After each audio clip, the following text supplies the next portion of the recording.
America ನಿರ್ಮಿತ ಯುದ್ಧ ವಿಮಾನಗಳು ವಿವಿಧ ದೇಶಗಳಲ್ಲಿ ಪತನವಾಗ್ತಾ ಇರುವಂತಹ ಸುದ್ದಿಗಳಿಗೆ ನಾವು ಸಾಕ್ಷಿಯಾಗಿದ್ದೇವೆ.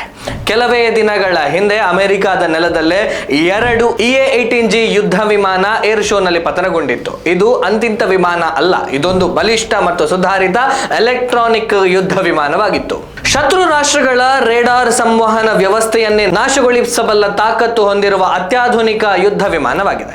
16,000 ಕೋಟಿ ಬೆಲೆ ಬಾಳುವಂತಹ ಈ ಯುದ್ಧ ವಿಮಾನಗಳು ಕೇವಲ 10 ಸೆಕೆಂಡುಗಳಲ್ಲಿ ಬೂದಿಯಾಗಿತ್ತು. ಅಮೆರಿಕ ತನ್ನ ಹೆಮ್ಮೆ ಅಂತ ಹೇಳಿಕೊಳ್ಳುವ ವಿಮಾನ ಪತನವಾದರೂ ಜಾಗತಿಕ ಮಟ್ಟದಲ್ಲಿ ಸುದ್ದಿ ಆಗಲೇ ಇಲ್ಲ. ಅಮೆರಿಕದ ಯುದ್ಧ ವಿಮಾನಗಳ ಬಗ್ಗೆ ಯಾರೂ ಸಂಶಯ ಪಡಲೇ ಇಲ್ಲ.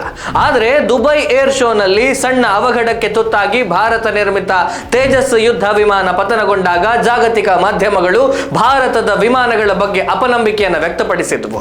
ಭಾರತದ ಸಾಮರ್ಥ್ಯ, ತಾಂತ್ರಿಕತೆಯ ಬಗ್ಗೆ ಅನುಮಾನದ ಮಾತುಗಳು ಹುಟ್ಟಿಕೊಂಡವು. ಆದರೆ ಅಮೆರಿಕದ ಬಲಿಷ್ಠ ಯುದ್ಧ ವಿಮಾನ ಆಕಾಶದಲ್ಲೇ ಸುಟ್ಟು ಬೂದಿಯಾದಾಗ ಜಗತ್ತು ಅಮೆರಿಕವನ್ನು ಪ್ರಶ್ನಿಸಲಿಲ್ಲ ಅನ್ನೋದೇ ಅಚ್ಚರಿಯ ಸಂಗತಿ.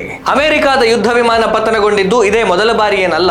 F-15 ನಿಂದ ಹಿಡಿದು F-16 fighting Falcon, F-18 hornet, super hornet, F-22 ರಾಪ್ಟರ್, F-35 lightning, F-14 ಟ್ಯಾಮ್ಕಾಟ್ ಯುದ್ಧ ವಿಮಾನಗಳು ಆಕಾಶದಿಂದ ತರಗೆಲೆಯಂತೆ ಉರುಳಿದೆ.